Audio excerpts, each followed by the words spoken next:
Okay, welcome to the ShadowTech Alchemy biweekly Zoom call, and it is January 29th, 2022. I'm Colin Davis. And I'm Melissa Mari. Melissa Mari, and today's broadcast is called Work on Yourself Now or Pay Later. And Melissa and I are just going to talk for a little while, sort of just ad lib, because this is something we're just constantly always talking about. And so we'll see how it goes, and then we'll open up the conversation to the folks who are on Zoom. And do you remember what it was that caused you to say, "Hey, let's do a Zoom call about that"? Well, it's a variety of things. So we are constantly on the path of doing this real deep shadow work on ourselves for quite some time now. And I can say personally that if I hadn't started 10 years ago, which led us on this whole journey, I would be in a lot worse shape than I am now. Like my internal psyche, my life is more meaningful, and my awareness of my own suffering and shadow and my epigenetic trauma and doing the deep emotional processing work constantly, daily, how it affects my outer relationships, how it affects my relations with my art, because I'm a performing artist, has been really transmuted. Now, this is not to say that I'm not challenged. Oh yeah. And this is not to say that I'm not going deeper, and that as I go through this process, and I keep saying that life has no destination, it's the process. And the more No known destination. yes, it's the mystery. It's the mysterious. So being in the process day by day, having more awareness of my own personal dark areas, taking more and more self-responsibility, 100% responsibility for my internal state and how I respond and how I operate in every aspect of my life, has brought much more meaning and a sense of peace to me. And I still suffer. Now, suffering is part of the cycle of life, obviously. But that's just like a basic overview of kind of like my personal process. But you were saying what? Well, I'll just take what you just said. So the thing is that if basically this whole thing of working on yourself, self-development, shadow work, raising your consciousness, however you want to put it, is it's really just a matter of increasing your awareness of the cycles, which are the psychic life cycle, as Edward Edinger called it, the psychic life cycle. So basically, before you're aware of your own cycles, right, and the complexes that are driving your cycles, right, your pain body, so to speak, pain body, if you want to generalize it like that, before you're aware of it, then you're in it. Then basically you're being taken for a ride, right? and you're being taken for a ride, and what it's, you're just getting kind of thrown left or right, or this relationship problem, or this problem with the boss, or this auto accident, or this health problem, or whatever, and you're just being kind of thrown about in life and taken for a ride.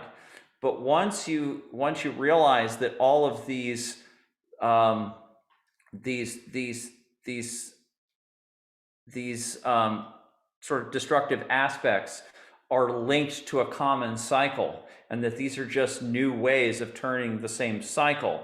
And once you can kind of become aware of it, or raise yourself up and become more objectively aware of the cycle that's turning, then you're not immediately able to stop the cycle or even mitigate it at all. You're able to watch it.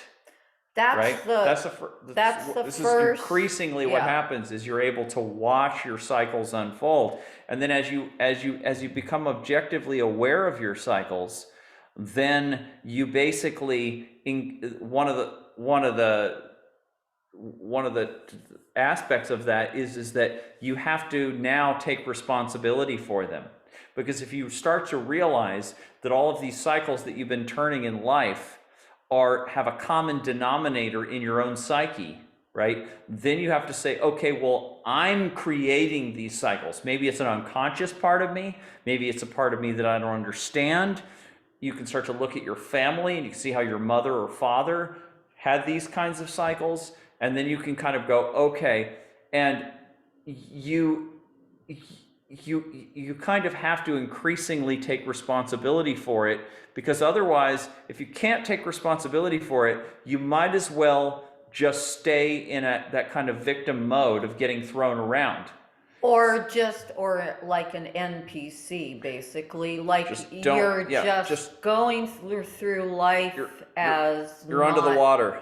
The water is just up to here, right? Right. And the unconscious has just got you. Right. But once you can peek out above the unconscious, and you start to see, oh wow, these are coming up from the depths, and then you start to say, okay, well, I can do something about this. I can see where I am now. I can start to do something about it. And once you start to take responsibility for your own pain body, your own complexes, your own cycles, then that's the threshold in the hero's journey, and now the adventure can begin. Right. And then as you keep on getting more and more awareness and understanding of your own deeper psyche, the shadow aspects, and also your own personal daimon, which is your destiny, your the archetype of you. Yeah, the archetype of you. Then you start to get to the place where even if a cycle is going, or even if you're having a reaction, you can choose, if you have gnosis of this, then you start to be able to choose how to respond to anything in your environment. When you're triggered, and when some complex wants to run and start a cycle, right, you're now able to go, oh, okay, I can see I'm triggered now. There's something going on in here. And then you can, even though the complexes have had access to your emotional body for so long, they can still force you into the cycle.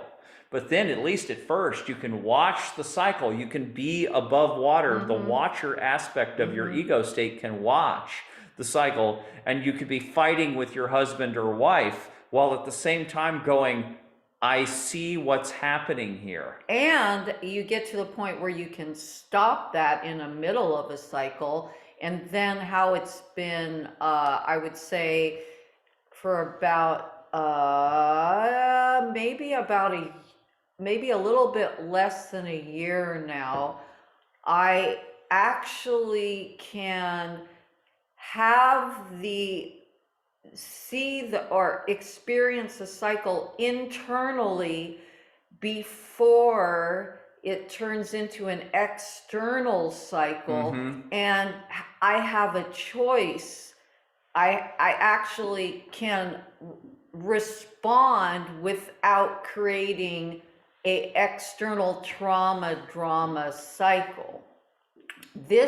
But this is all I can say is that personally, this is where it's going. That I can literally decide to deal with whatever it is that's going on in my own psyche, and then choose to respond in a way that is more balanced and harmonious in my environment. Yeah, when you stop a cycle from occurring, and everybody has different complexes and different kinds of cycles. Sometimes it's an addictive cycle to want to grab some kind of a substance or some kind of a distraction or whatever. Sometimes it's the need to get into a fight with somebody. The different people have different, depending on what their trauma is. It could be just being triggered online or something like that. It can be little things. It could be kind of a victim state of wanting to pull back and feeling like you've been abused and that you have been taken advantage of yet again by another abuser. Or it can be a multiple, But once you start to realize that this is the cycle going, and you can kind of, and you've started to sort of figure out what your pain body profile is, so to speak, then if you do stop a cycle as it starts, well, then that energy, that emotional energy, has to go somewhere, and so you will suffer while the cycle's going. You may not act out.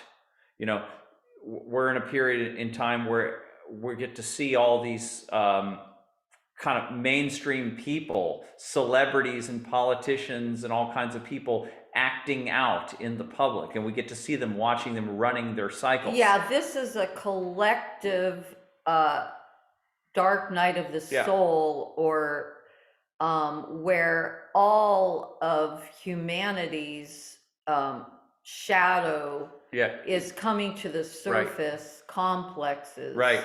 And I think getting back to the original topic of why being aware work of on this yourself and now or pay later, is that if you don't have a sense of your deeper psyche, your deeper self, and start to work on this stuff, the earlier the better, then as you get older, these complexes, these parts of yourself that have been just stuffed down, they grow, they get more calcified, and they will more integrated into your life. They'll integrate you. One of our relatives who were helping out, we have noticed this about her, that she's getting to that stage in life, and that the epigenetic trauma. My mom. Yeah. Okay, we can talk about my mom. Okay. Everybody else in the family, I think, deserves some privacy, but and I'll talk about anything in my family sort of generically. Well, we're here to help help his parents. Yeah. So this is it's been great for me because it's been good. Yeah. I'm getting to see this after living away from my family for 30 years and then coming back to the same town where my family lives, and I get to see what complexes that were not addressed by her over the years have calcified, and have lodged and are still running, and taking control over the personality, and you get to see kind of, and in my mom's case, thankfully, she has this playful, in the Robert Moore system, it's the lover energy. She has this playful. It's also an artistic child. She's got the Peter Pan. She's got the puer. And she's at this playful kind of a whole thing, and that mitigates everything, and that kind of smooths everything out.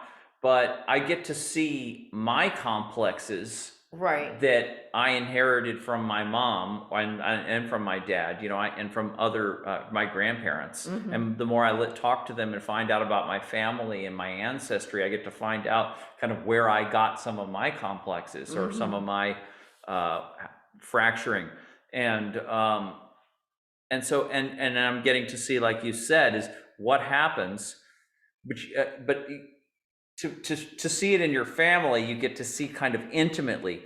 But all you have to do is see older folks anywhere in your view who are having a hard time, who are not balanced, who are getting sick, or they're afraid, or they're angry and grumpy all the time, or whatever their complex is. And you get to see how it looks when somebody who's had that tendency all their life has not worked on it. It just gets worse and worse. Or it may not get worse, but it gets more integrated. It becomes more a part of their personality. Yeah, and it can be destructive and if acute. it's an addiction, Well, it yes, can lead to just and it can be any addiction, buying stuff. And we're just seeing right now in our civilization, we're getting to see, like you said, all the shadow stuff coming up, and we're getting to see how, and especially with the whole COVID thing, and Right. how that triggered everyone's neuroses. Because it gets down to fear and fear of death. Fear, and it's really an amazing situation to watch everybody's infantile needs and fears come to the surface when they're threatened in such a fundamental way like this. Right. And even though, statistically, the threat is very small, but it has been amplified for political and economic reasons. But so you can see how people don't respond hysterically to things unless those triggers are really triggering. They're really hitting a chord, so to speak. Right. Otherwise, you would see people respond to it and they would take some kind of measures, but they wouldn't become hysterical, and you wouldn't have mass movements of hysteria. Right. So that's showing you that there are these, when you have mass movements of hysterical people on one side and mass movements of authoritarianism emerging on the other side, you can see this is related to, these are deep shadow archetypes in the collective unconscious of our civilization that are coming to the fore. And the people who have had awareness, we call them the red pilled contingent, right? Because they were aware at least of the way that this destructive shadow energy has been working at the cultural level. So when you've been studying for years, for example, all the fake jobs that government has been doing, and then this new fake job comes in, or however you want to put it, an excuse for hysteria comes in again, you can stand back and go, oh God, another one of these. And you can look at it objectively. Right, but then that's one level, and you can easily take it apart once and you can take it apart. Yeah. That's the cultural level. Now, Right. The next level, what's after the red pill, is when you realize that this is all being fueled by the unconscious psychic material that's within us all. Mm-hmm. And we all have our own little mini pandemics and our own little false flag operations and our own little mini hysterical cycles. And that the bigger ones that are happening are just the mass projection of the little cycles that we're all having. Right. And that this is just a synchronized cycle where we're all synchronizing our pain body material. If you whole on jump outside of human consciousness, the planet itself has cycles. Civilizations have cycles. That's right. It's normal. So it just looks ugly on the ground level. Yeah, we're in a collective cycle in many different hold-ons right now. But the thing is that when you're doing the shadow work on yourself at the microcosmic level, then you're on a different timeline than what the collective is on. The collective, the average person, is kind of just being swept through trends, swept through news cycles, swept through political events. They're just kind of going with the flow.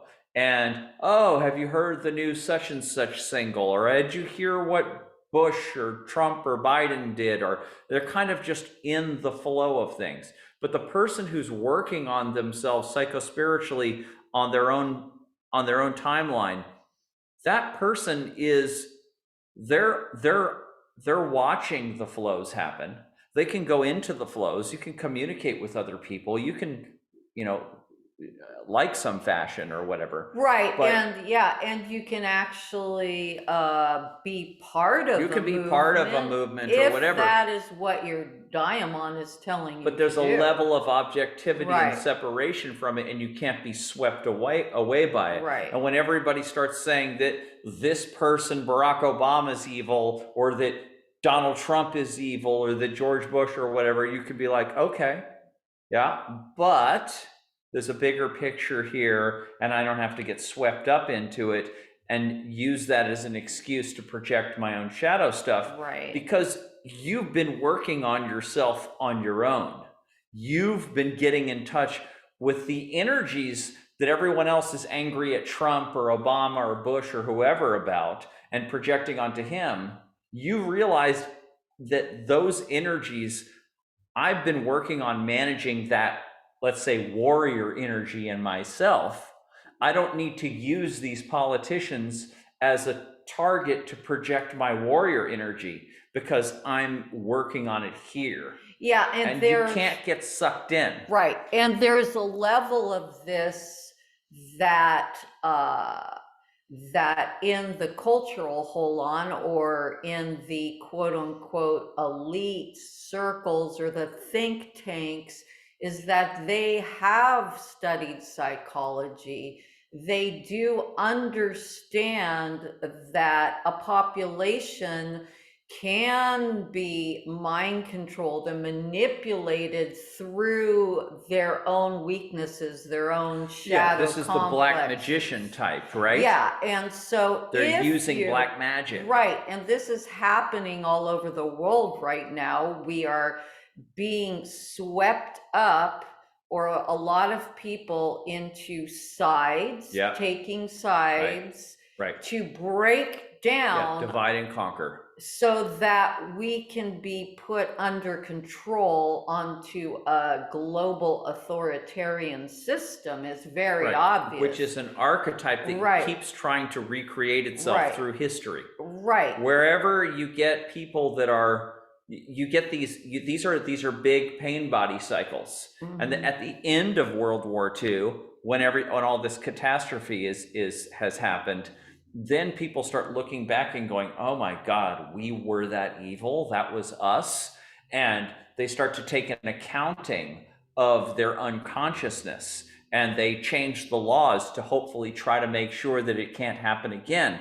But because they don't really, like Carl Jung was saying, you really have to look at the energy that swept you away, the psychic energies that swept you away, and take an accounting of those energies and figure out where those energies coming from and start working with those, because otherwise it's just going to happen again. But each time you have one of these big cycles, you do get a little bit of increasing awareness. We are, and I'm kind of seeing what's going on right now, and it looks like that because we did study, at least in the West, the whole World War II tragedy and all of that, and we did take some kind of an accounting and change the laws and have the Nuremberg Code and all of that. And because we have the internet, we're all sharing information with each other. As the cycle starts to ramp up and happen again, there's enough people that can see now, that can go, wait a minute, this is the same cycle happening again. Stop. Right. But there is evolution happening, but it's slowly. And the point is that if you have more awareness on the micro level of your own psyche, your own shadow complexes, your own projections, your own narcissism, your own grandiosity, Yeah. your own cycles, and you have more of an awareness and you have more of an understanding of how you can respond to any given situation. Then if more people had that awareness, we would not be Yeah. swept up into these Yeah. manipulated Right.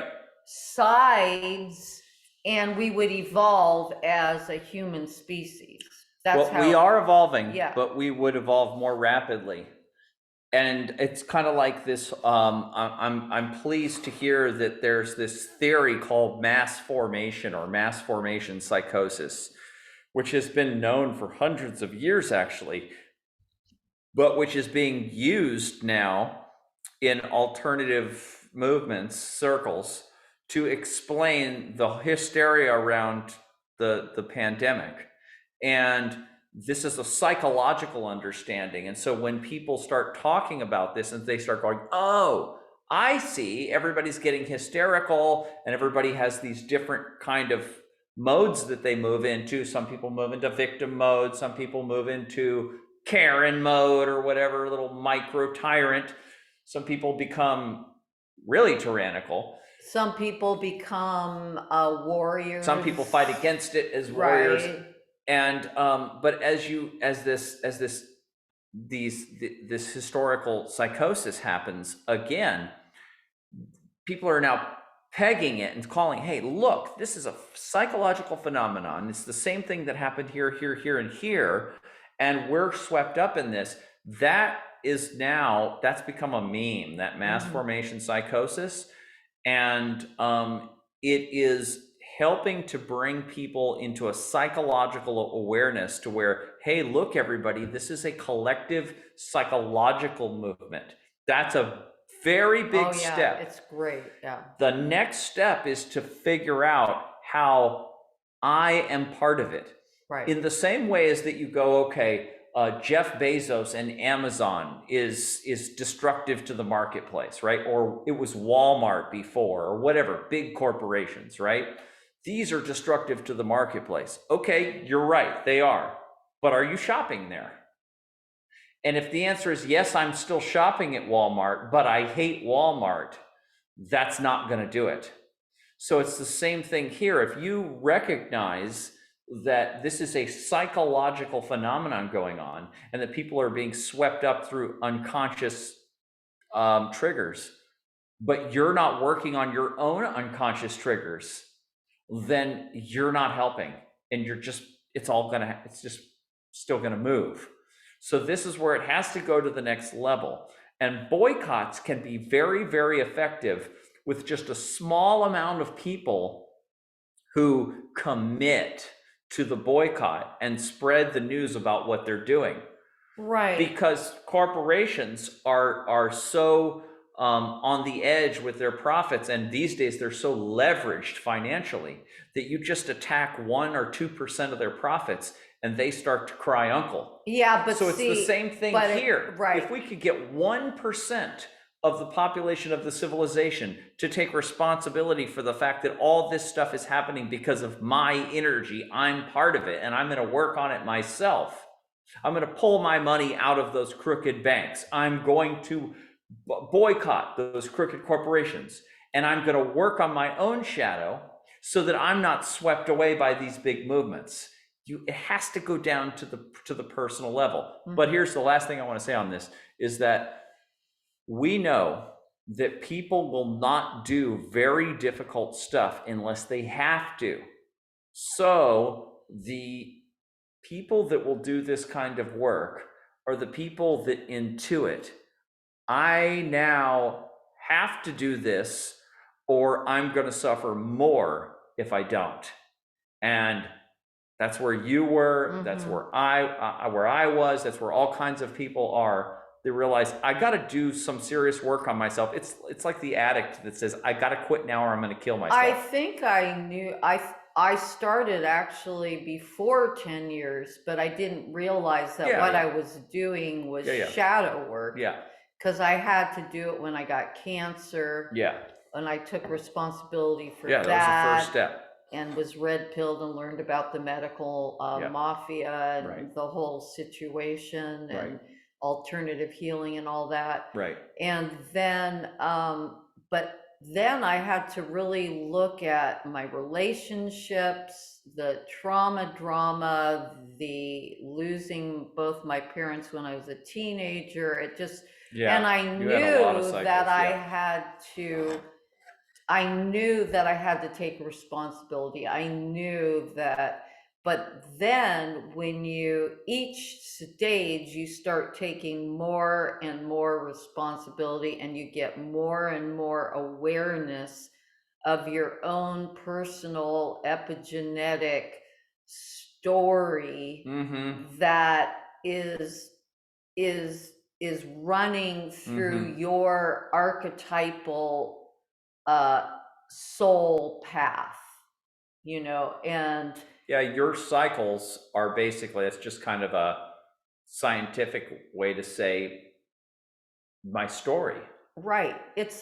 Every human being has their own movie of life, their own story and I recommend people do this. Write out your whole life story like it was a movie. Mhm. All the important parts of your family, of your experience, of your family's experience, and then Or at least just start looking at it that yeah, way. but if you actually start writing it down, like it's it's your great movie Mm-hmm. of life. It is. And this is what actually Carl Jung was doing for people, is he was having them look at their lives and their dreams as archetypal stories. You can start to see, if you script out your own movie of life, certain patterns, certain mythologies that are archetypal mythologies. Right. Yeah, exactly. Everybody's life is creating a myth. Right. Yeah, and it's leaking into your dreams and into everything. Everybody has their own hero's journey of some sort. Yeah.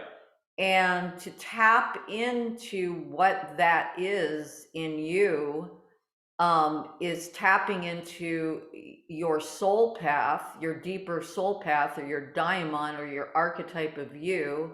It's tapping into that. And then through that process, you start to work through all the deeper epigenetic patterning and the pain and the suffering. The adventure begins. And yeah, and it's nonstop. But your life is never boring when you're working on yourself. Right. It's always an adventure. You're always getting presented with new things to figure out. Mm-hmm. It's incredibly fascinating. You get to compare your own story with the people who are around you or the people you come from. You get to figure it out you get to see it repeating in these different, it's like hold-ons, you said, but different levels of your own mind, the life you create for yourself, the movements that you are in. You get to see these patterns repercussing. Right.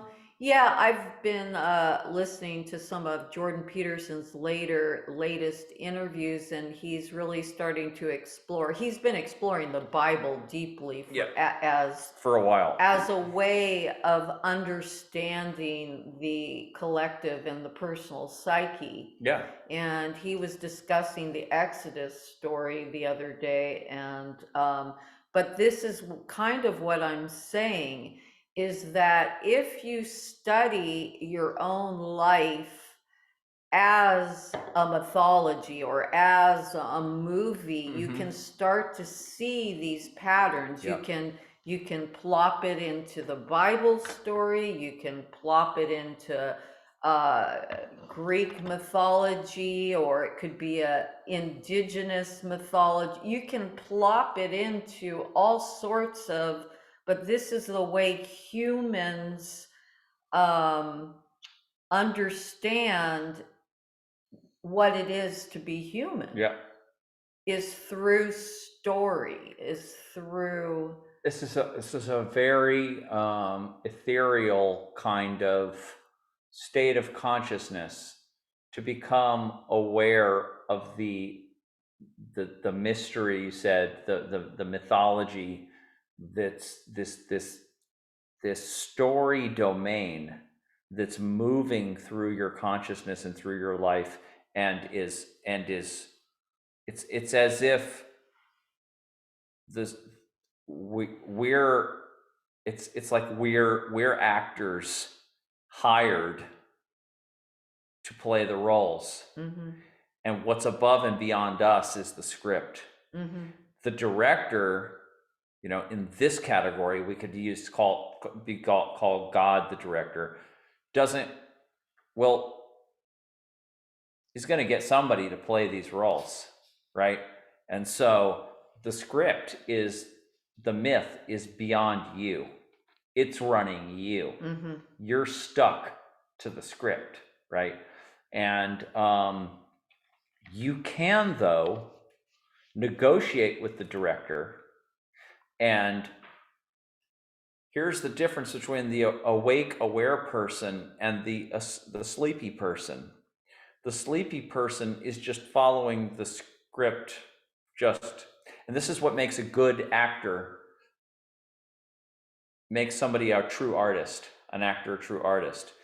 They take the script, they look at the script, they figure out what is the character, what is the archetype of the role. They talk to the director, they work with the screenwriter, and they tailor it up, and they make the script and actually come closer to what the role should be. And they work with the director, and then they make the role their own. And then when they actually project the role and act it out, then they are true to the archetype, whatever the hero or the Cinderella or whatever is the archetype. They're true to that, but they're totally unique. And then those movies, those character actors, they go down in history as the greatest, because they owned the role and they negotiated with the role. And we are all being run by these mythic scripts too, but we can negotiate the role and become true originals. And the average person who is living through the script unconsciously is a more generic actor. And they're not really, I mean, you get to the example of the most superficial collectivized people, the people on TV, the politicians, and those people who are they're just totally, whatever the script is that comes in, this just in, blah, blah, blah, blah, blah. And they have to follow the script. And so you have to leave the collective. You have to leave the Borg mind. You have to step out of the collective. You have to be an outsider in order to be a unique actor in the world, in order to actually be an individual. That's why Jung called it individuation. It's becoming a true individual. And you're always stuck in the archetypes. You're always stuck with the archetypes. They're coming through you, they're moving you. You can't stop them, but you can negotiate with them so that your role is totally unique and your own. And that's that whole concept, that whole way of looking at things as movie, as script, as archetypal movements, as mythology, story. It's a whole way of seeing yourself, of seeing the world, of seeing your own energy. And it's It's very mythic, it's very mystical, but it's also gives it becomes a true it's like it it brings you into your own personal religious experience. It's a Yeah, religious way meaning. of life. Meaning. It gives you tremendous meaning. Right.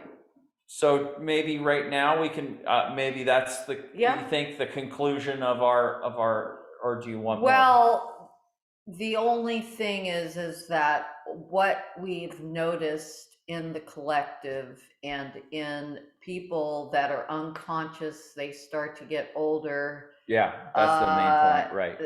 It calcifies their complexes, and then they're taken over by these complexes and can actually do things that hurts themselves Oh yeah, and others, right.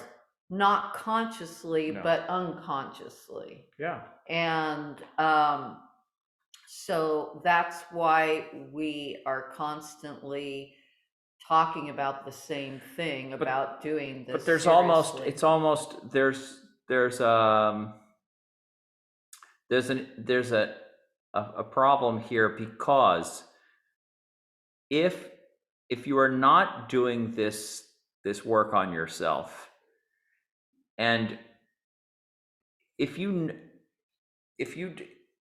most people do not know that realization doesn't make it to such a level of consciousness to where they're getting dreams about it all the time, and it's being shown to them over and over again, to where they go, okay, I'm going to take that seriously. I have to quit this, or I have to do this or whatever. But when you know, you only, it's like that whole conundrum of choice. You can't make a choice until you have the consciousness that a choice is available to you.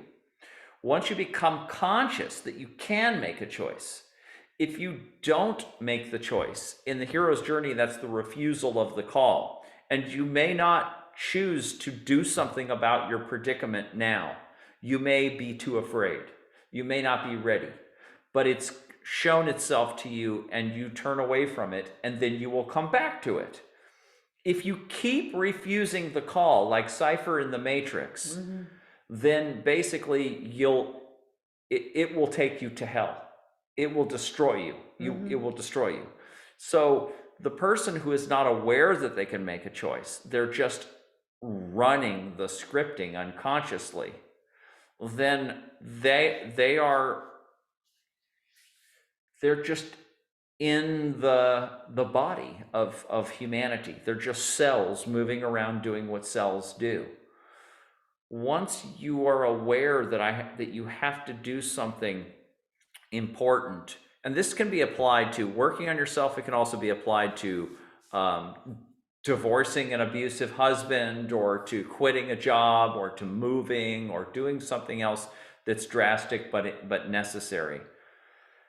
But once you become aware that you must do it, and then you cross that threshold, then now that's where everything happens. That's where all this potential unfolds, is after you cross that threshold. So that we can separate this from people who have become aware that they must do the work, and so therefore must do the work, otherwise it'll destroy them.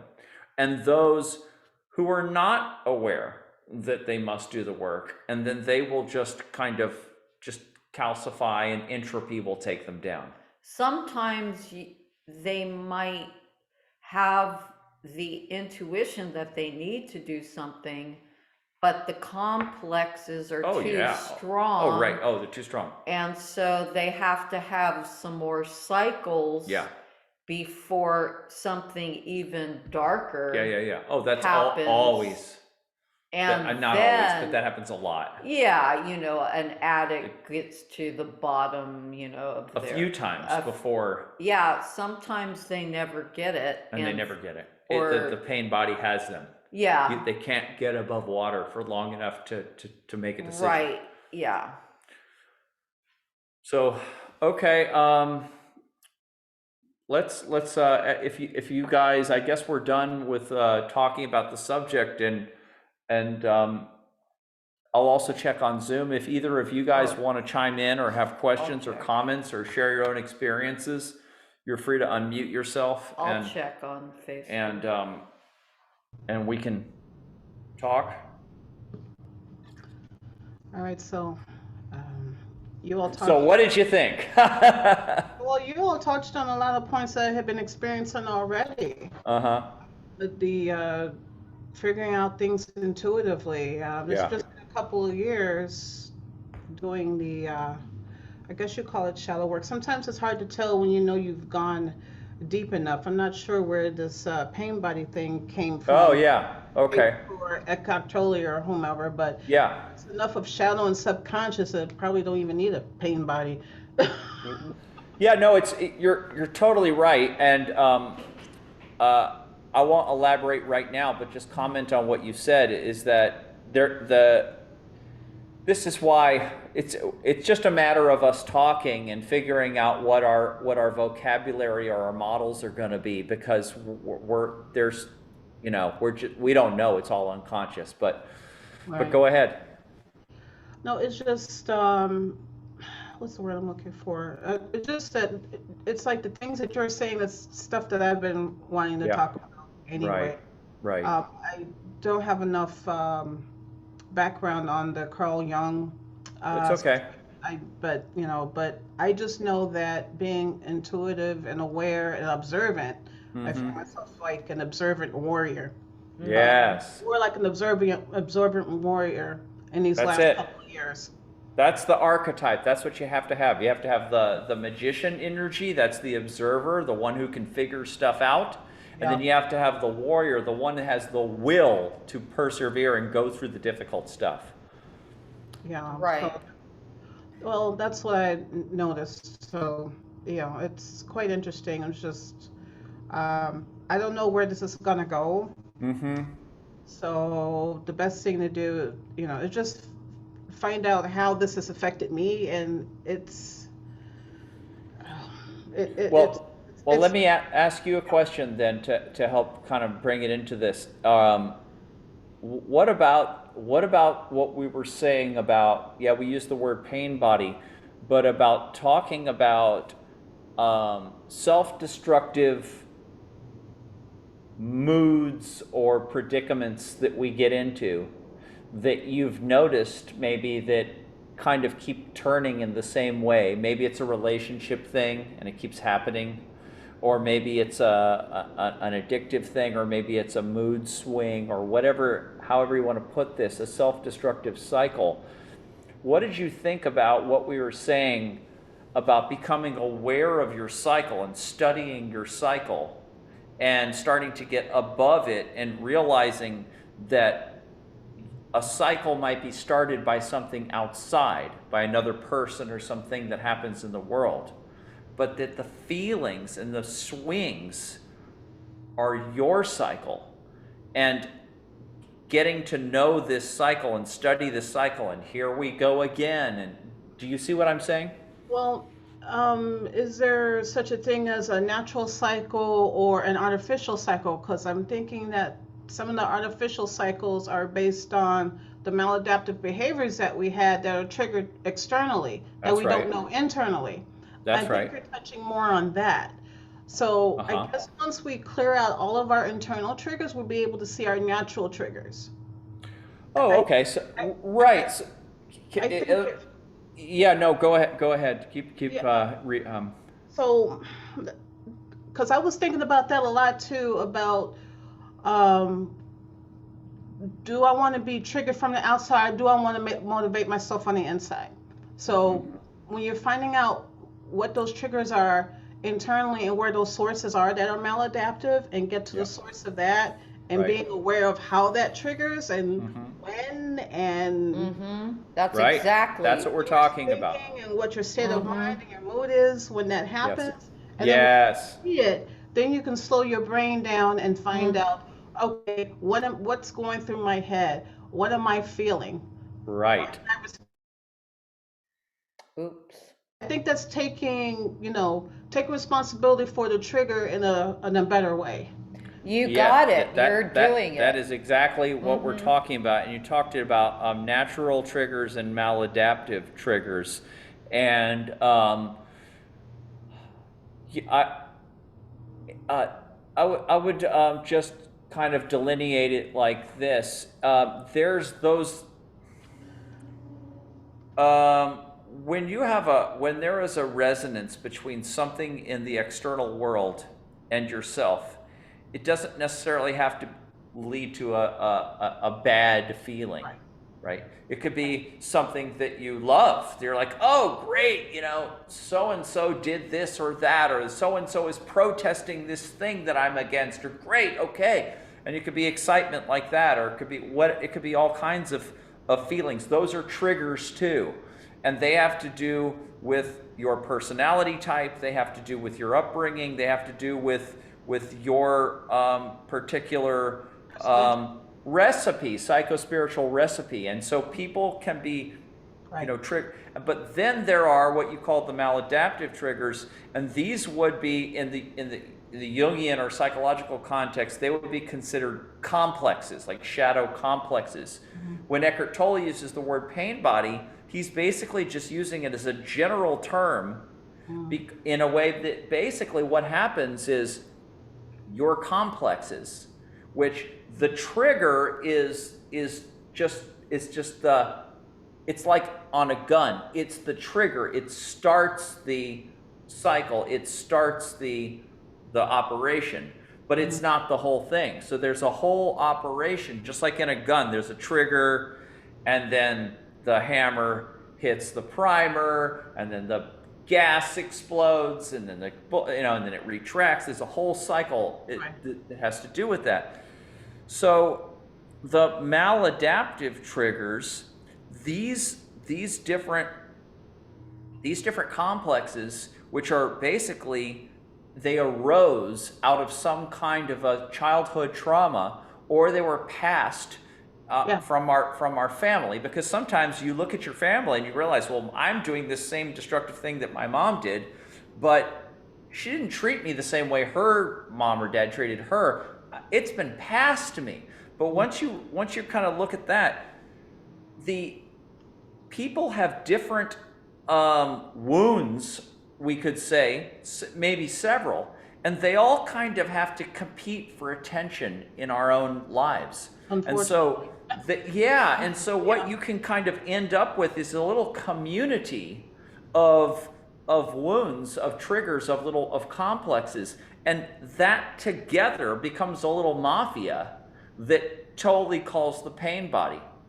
And so there's other models for this we could talk about, but what we are mainly concerned with when we're talking about shadow work is generally we're talking about self-awareness work, like you were talking about, and just becoming conscious of who we are, what are we made out of, what parts are here, like our recipe, what spices and flavors are we made out of, The and that's just general. Which ones do I need to leave out? What's that? Which ones I have to leave out, because you can't pull all the spices together. But which ones just really, some of these spices, they just want to be there, and they're just part of who I am, and I'm spicy, and I just can't not be spicy. I think it's like with the spices, you're saying that you don't think you want to be there. I don't think that's the case. I think all the spices are there to make a unique meal, but those spices that you're not sure about, or that are operating in kind of a way that's unbalanced, is that they are parts of a greater diamond, and they need to be nurtured and integrated into the greater whole, right? So the way in the Jungian system, the way this would be explained is that when you notice through relationships and people start telling you things about yourself that, you're maybe unflattering or that are getting in the way, or you're at work and people are saying your tone of voice, or people are saying this or that or whatever. And you start to realize this has to do with my personality type. This is one of my spices. This is how I am. I get a little spicy or whatever. Then basically, if it's destroying your relationships, if it's hurting things, it's only because it's got a part of it, a root of it is down in the shadows, so to speak, that has to get pulled out and has to get used in a way that's useful. Let's say, for example, this warrior energy, what Jung would call the animus in a woman, that powerful warrior energy, which can, it can do all kinds of things, and especially, and it's different in men and women, but it's very powerful, and it can be very aggressive, and it must find a place in everyone's life because it's a major part of the human psyche. But when that energy is not understood, when it has a root down in the shadow, when it's being used by a complex who's triggering it, a complex can't trigger that if it's been integrated, they would say. If it's been rooted out, and if you've gone down there and you've said, oh yeah, I have this energy, I have this powerful warrior energy, and it sometimes comes out in these situations when I'm triggered or when there's an environmental situation, and when it comes out, sometimes it makes me too rough, sometimes it makes me too, especially men, when women have warrior energy, they get triggered by it, they can't take it. Right, and that's animus, or this energy. You start to recognize this energy, this spice that's in you, this archetypal energy, and you start pulling on it and pulling it out of the shadow. Then it's not able to be used by the complexes as much anymore, and you start to be able to go, hey, I don't have to push that away anymore. I don't have to push that down into the shadow and just give it to my complexes. I could actually use that in life. Maybe I'm in the wrong job. Maybe I need a job where I can use that energy, And so that's an integration process. And that is where you're taking energy away from a maladaptive trigger. And that's shadow work. So for me, prior to a couple of years ago, I've been doing this awareness thing for as long as I can remember, maybe my late teens, early 20s. Yes. So you're on the path. This is, because you have the attributes, you need these two attributes. You need this, there's a Jungian guy, we use a lot of Jungian stuff, named Robert Moore. And he actually Jung had a partner, a woman partner named Toni Wolff, and she was trying to figure out what are the four major energies of the female psyche. And Robert Moore took that and he clarified it, and he said it's these. It's the king or queen, which is basically the mother or father, and a woman will have the mother, and a man will have the father. And then men and women will each have these other three spices: the warrior, the magician, and the lover. The warrior, magician. the warrior, the magician, and the lover. The warrior is a decisive boundary maker, says, here's what we're going to do, here's how we're going to do it, can make goals, can fulfill those goals, can set boundaries and say, this is my side, that's your side, and is a warrior. Then there's a magician, and that is any kind of it's not a role, it's an energy. So it's a scientific, curious, wanting to figure things out, figure out what's behind this mechanism, and watching and observing and putting the glasses on, so to speak, and seeing stuff that most other people can't see, maybe, except other magicians.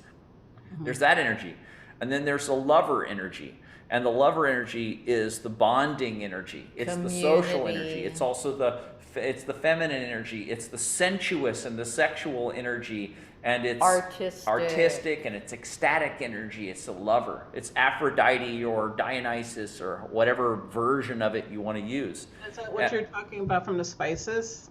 These are all These are all spices, Yeah. and the thing about these spices, they're called archetypes in this system, but these spices are kind of like if you were to be making a meal and you had different kinds of curries, but all of them, no matter which one you have, they're all curry. Well, you can have different kinds of warrior energies, and different people will use that in a different way, but it's all warrior. I was alluding to that too. Yeah. It's like you can be a warrior, but what kind of warrior do you want Kind to be in the context of a situation? And you have to be the kind of warrior that is built into you. That's and this is again back to Jung. Jung said that there is a central shape of every human being's life and destiny and their way of being in the world that he called the self with a capital S. And that central shape is like an art piece. He said it's like a mandala, and it's a brilliant, beautiful mandala with its own shape, and that impression, it's like a hologram, and that impression is constantly pushing on you to live out its image. And that's the God image in you. And so when you say, I'm going to use this warrior spice, or this magician spice, or this lover spice, or I'm going to be this kind of a mother, this kind of a father, or whatever, and you look out in your world, you look at what are my options for how I can use this. You look at different roles in the world, and you go, that fits me. Like, that fits me. I'm a nurturer, and I'm going to be a nurse, or I'm going to be an actual mother, or I'm going to run an orphanage, or however it is, you're going to use that nurturing energy, whatever it is. But the thing is that if you're paying attention to what's going on in here, then when you're not on the right track, then what'll happen is the intuition, the self, will talk to you through your intuition and say, this job doesn't fit, this role doesn't fit, this uniform doesn't fit, I'm a different kind of nurturer, I'm a different kind of warrior. And you'll put on another uniform and you'll try it again, and you keep working in that direction. I'm in the process of that right now, just as what you were saying about the intuition conversation. Yes.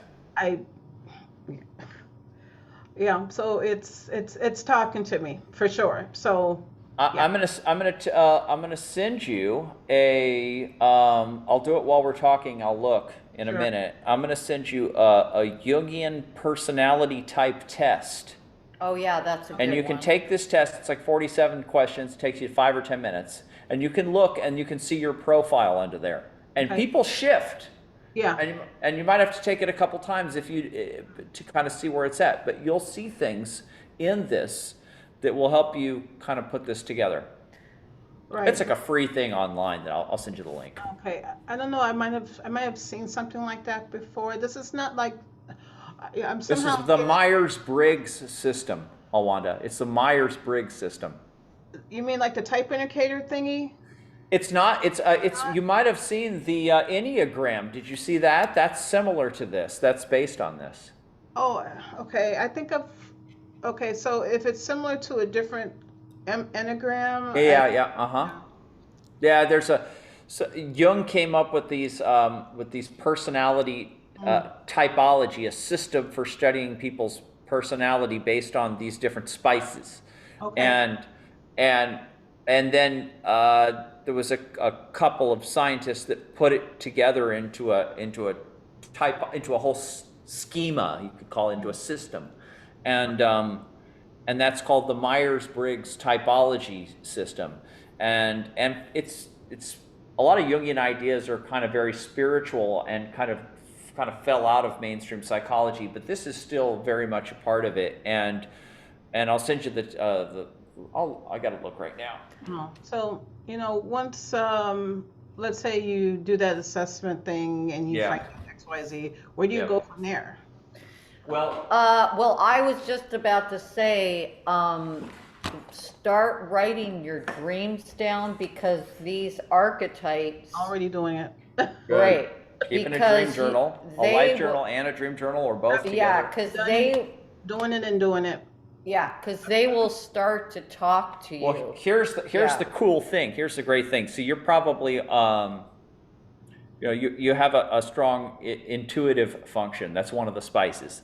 And when you are in touch with your intuition, and you have gotten to the point to where you can judge the difference between intuition and ego-based thoughts and fantasies and stuff like that, and or maybe you trial and error your intuition, you kind of are you're getting to the point of really being able to trust your intuition and make Agreement. serious life choices that work. Like you use your intuition and you make life choices and they work for you. When you're like that, you do not need to be told which way to go. You don't have to tell me once. Okay, I do not have to tell you which way to go, or you asked what's next. You got on this call. That was this. You got something out of this. We always have And- the experience that when people show up, Yeah. they're like, it's There- synchronistic. there's something in what we're saying that they need. That, And yeah. you may come on 5, 10, 20, 50 times, or you may not ever show up again, but and then you're gonna use your intuition, and so that's the thing, and is that nobody can tell you with your unique self pattern, what your pattern is and what the actual map of your particular hero's journey or grail quest is. But because we're all kind of in the same dimension here, Oh, there's some things, we're all working with the same spices in different ways. So if I were to say one thing to you about where do you go next, I would say maybe just start poking around in the whole Carl Jung system, and there's a whole culture around it, and some of the books and scholars that deal with this are very advanced, and it could get really heady and stuff. But there's also there's like the women like Marion Woodman Oh yeah, Marion Woodman's great. But I was going to say what I was saying before. Write your own movie of your family history and your working on that history. now. There you go. See, working you're on- already doing, you're asking. I'm already doing it. I'm like, all the stuff that you're talking about. Yeah. I'm like, Well, then we're basically showing you that you're already doing You're- oh, it yeah. and that you're perfectly you're on path. Okay, write this down, Alwanda. Humanmetrics.com. Humanmetrics.com. And there is it says, when you go there, on the top, it says Jung typology test. okay. And I want to say something to you about this so that you'll remember. It'll ask you a question, and it will give you 5 choices. Yes, like totally yes, or just a little bit of a yes, or a middle one that says, I'm not sure, or a little bit of a no, or a big no. And I think the way they wrote this test out is confusing. The middle one is not, I'm not sure. The middle one is, I'm in between. I'm in between yes and no. Just remember that when you go there, you'll see it works out. I think I've gone to this website before. You might have. You might have. Yeah. You might have gone there. Yeah. If you go there, check that out, and then if you just generally start to look at Jungian understandings, you will when we're talking about, okay, so we're all in Western culture here, and we're all using English and Christian values, and no matter how we were raised, we're coming from Western culture. And when we say, okay, well, I want to work on myself psycho-spiritually, we could kind of go to the Eastern side and be like, oh, I'm going to study India, or I'm going to study like an indigenous system of shamanism out of South America or Africa, or there's all kinds of different, or Zen Buddhism, or there's all kinds of different systems in the world for studying your own psyche and working with it. But the Jungian system is what it is it's basically the Western Christian slash Greek slash Egyptian slash Roman, the whole Western tradition of spirituality, that the Christianity is the mainstream version of it, and then the deeper stuff kind of got pushed down out of Christianity, and Carl Jung's whole system is kind of like the Western metaphysics or shamanism for Christians and Westerners. Yeah, but then we have a friend mentor, C. Michael Smith, who is a Jungian. Yeah. But then he went to study with shamans in South Yeah, America. he's mixing. And he's written books, Jung and shamanism, and he's bringing in shamanism into Jung. Yeah, and so you have to find your own particular kind of school, but I would say that in my experience of looking at all kinds of different spiritual modalities, some people are more attracted to some kind of an Eastern modality. Some people are more attracted to something very ancient and indigenous. And then some people are more attracted to something more Western, and this would be more on the Western side, but it's really bridges them all, really, the Jungian system. It's a way of seeing yourself and seeing the world, and then once you kind of get the feel for that, you can kind of do whatever you want with it. But you've been listening to us talk for about an hour, and anyone that would understand that would realize that we're talking through that to a good degree, through that thing, and so that system. So that's you're gonna kind of get that by listening to us. Yeah, I would also add though that perhaps, I mean, we call it life art, that the archetype of you, your own personal process of your own personal evolution is like a piece of art. Or like you were talking about, a recipe, and it's completely unique. Yeah. So you may pick, little areas of interest, like you are interested in this call for whatever reason, because your intuition called you here.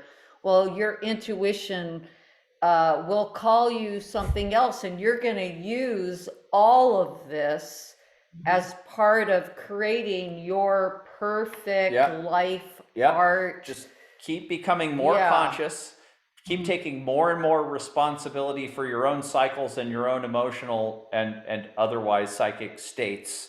Keep seeing how the outer world is reflecting what's going on inside here, and keep being a director, like back to the director thing. There's the person who goes to a movie and watches movies in the theater. That's the average person. They would just watch movies. They're like, wow, it's all being projected on the screen. They're like, wow, cool. They're watching the movie. And then they walk out of the movie. They had an experience. They don't really ask too many questions.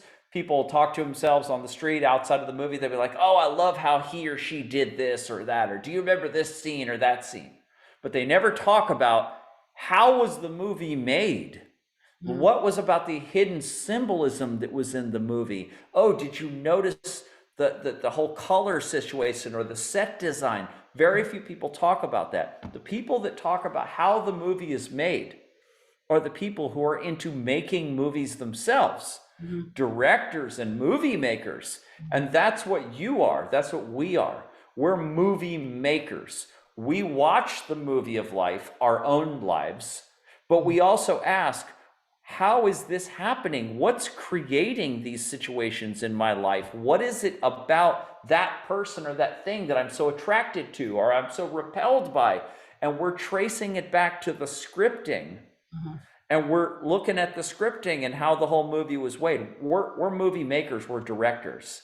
And so if you understand that you're a movie maker, movie of life maker, a movie director, then you can kind of just keep on learning the craft and going where it takes you and figuring out this tool or that tool, and it's all Right. good.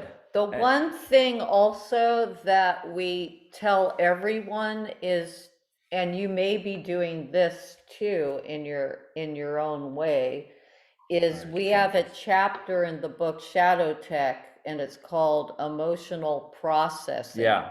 And it's a really simple. Did you get that book? We send that book out for free. Did you get that? I did download it, but I didn't get Oh. a chance to go into it much. Yeah, there's a chapter in there called emotional processing. That's what you do when you're triggered and you don't want to act out the emotion. That's a process for moving this energy. It actually is a way, and it's what Eckhart Tolle talks about, when you're aware of the pain body and you just sit in the pain, in the cycle, then that energy starts to dissolve, right? And so the way that we access it, there's different ways. There's also a book by a guy named John Ruskin called Emotional Clearing. Yeah, it's linked in that chapter. Yeah, and he is also has a way of accessing. He does it through meditation, accessing and just sitting in this emotional content and just allowing it to move.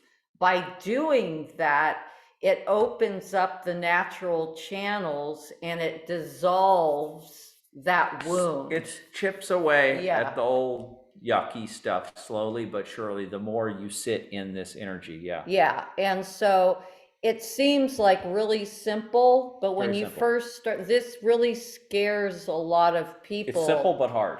Because emotional pain is actually in a way probably more painful than physical pain. It's when you first start doing it, you can access areas that is worse than and some of it's epigenetic too. Some of it is passed on. It's not even your to pain. you. No, it's your ancestors. It's your family's ancestors. first, and then your deeper ancestry. Yeah. So when you start to access it, it's very shamanistic. Yeah, it is. And you have to go through feeling that kind of agony. And at first, it may be challenging, and our psyches do not want to go there naturally. That's why we created as children the pain as a way to survive, right?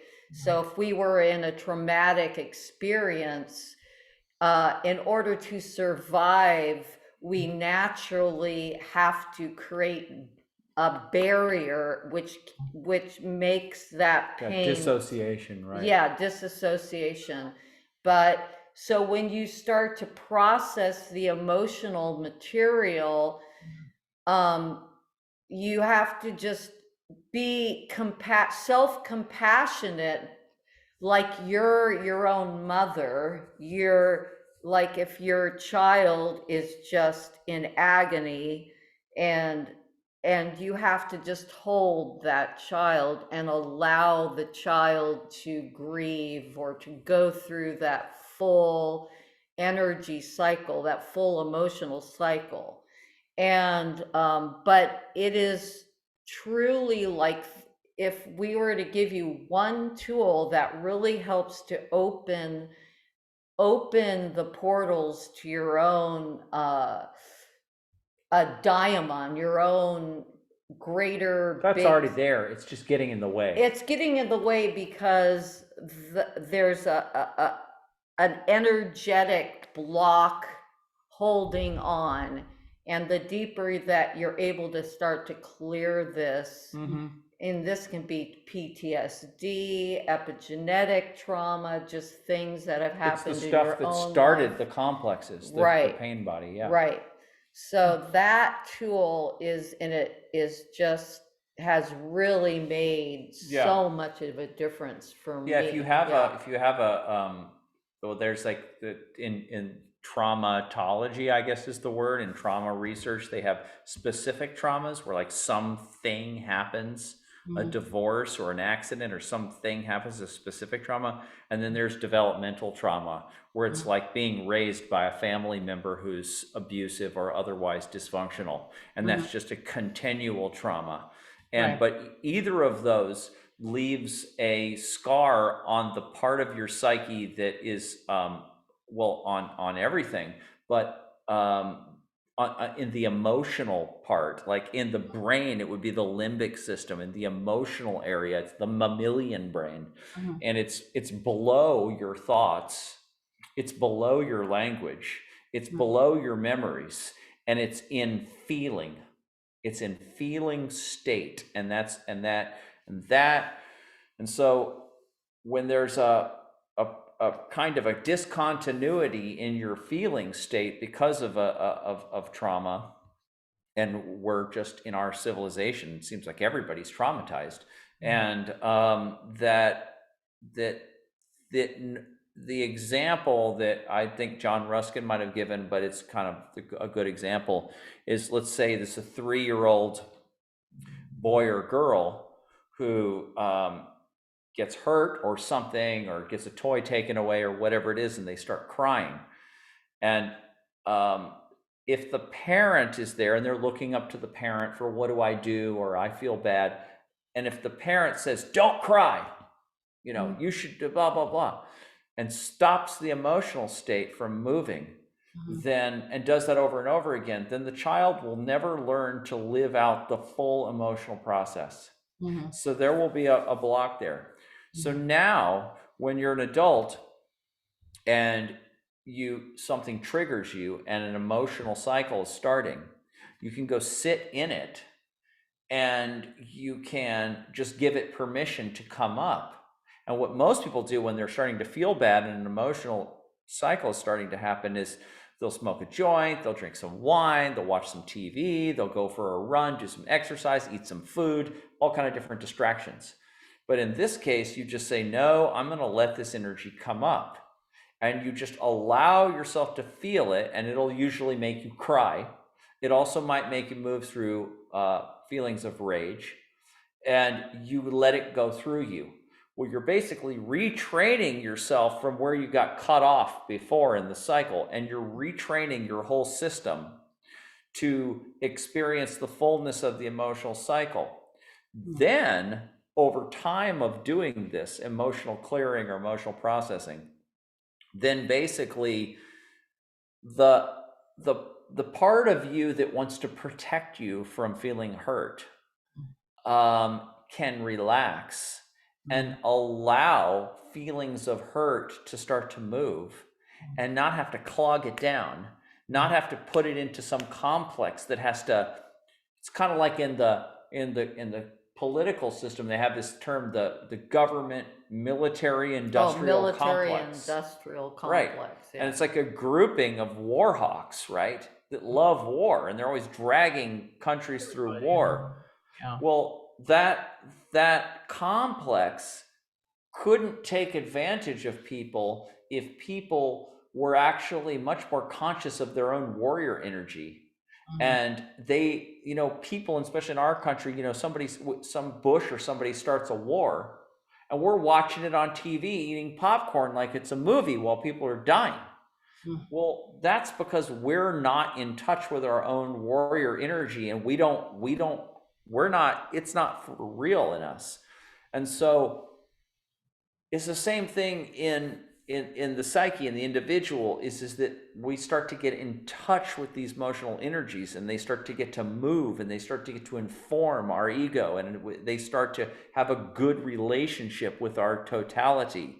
And then the dysfunctional aspects, the complexes that are taking advantage of that energy, start to shrink. And this is a process that takes years, but when you see it working, and it's working, and you're feeling better, and these cycles are shrinking. I think it's more like a tool, like good, like exercise. It's like, exercise or diet or anything that you commit to and then you see it working. Yeah. And Or building something. Yeah. Right. It just becomes a part of your life. Yeah. And whenever you're so aware of your emotional body now and the triggers, that it becomes more subtle. Yeah. You can just sit in the trigger, allow the energy to move, maybe access there's some memory attached to it, whatever it is. Let it come up. But once the cycle moves, once the energy moves, then you will notice there's you feel lighter. Yeah. You know, it really does help. Yeah. And it helps if your partner can do it with you. If you're in a relation, if you're alone, if you're single, then you can do this. A lot of it is crying, and you can do this on the couch by yourself. If you're with somebody else, it's kind of good that they know what you're doing, or they, a lot of times we'll get triggered in relationship together. And so when somebody else is not aware of this, and you're like, I'm becoming more conscious of my own cycles and my own pain body, and I'm getting into a fight with you, and I'm going to now stop fighting with you, and I'm going to go over here and sit on the couch and start to process these emotions. The other person who's caught up in the cycle too, they're not going to let you go sit on the couch.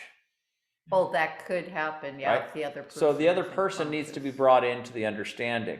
And when people start working on themselves in serious ways like this, it often breaks up relationships because the other people find out, I'm not ready for this. And then they separate, they move away from each other. That can happen, yeah. But then what happens is when you have a standard in life for, I'm really only going to be with people who are at least working on themselves and we can work on ourselves together, then now you have moved into the realm of conscious relationships. And now that other person forms a pole, a dipole situation where you actually have in alchemical terms, it's an alchemical, it's like an alembic or alchemical vessel where an experiment can be run, and you can start to run experiments and you can start to develop things that you can't do on your own. So really using this kind of work with other people is the best thing. And then it kind of goes from there. But having support, or getting on these Zoom calls and sharing your situations with people like us or other people who can listen and be part of a community of people who are working on themselves, it's good. That's really cool. So how about Scott, did you want to say anything? He had some noise. He wrote. Scott did? Yeah, in the chat, he said something earlier. I couldn't read it. Chat. Let's see here. Chat. Oh, here's chat. Okay. So Scott says. Oh, he has a noise from a demonstration. Oh, well. Coming through town. Oh, wow. All right. I may or may not be able to unmute later. Everything has been amazingly well stated as usual. I can relate totally with my own inner work progress, even though it's a different approach. The shadow tech approach keeps one aware of processes developing in life, and that has been quite helpful. Well, good. It's our pleasure, Scott. And he said he forgot about soccer. It's probably game day. He's in Buenos Aires. Yeah. That's great. Okay. Did you, before we go for today, is there anything else you wanted to say or bring up, Alwanda? No, it's but I think we've been bouncing off and you've been confirming a lot of things, so that's helpful. Oh, good. Okay, great. Okay, we'll take a look at that emotional processing chapter in Shadow Tech. Yeah. And join us again anytime. Yeah, we're doing it every 2 weeks. Yeah, every other Saturday at 2 p.m. Central, we do it. Right. I've been doing that since I got the joined the email list. It's just that a lot of times I haven't been on, either I forgot and It just what today, well, this week, one of these weeks, well, yeah, intuition. It's all good. I'm It's, glad you came on. yeah, Yeah, I'm very it's- glad you came on. yeah, it's You're welcome great. back anytime. and you're doing a great job. Yeah, you're just You really are. don't I have to can tell you anything because Yeah. you're on the path. Cool, thank you. Just keep Okay. going. Just that's Keep it. going. Keep going, warrior. Yeah, thank you. All right. Keep going, warrior. Okay, we'll see you soon. Yeah, thank you. Okay. Bye. Okay, and bye to Scott too. See you next time, Scott.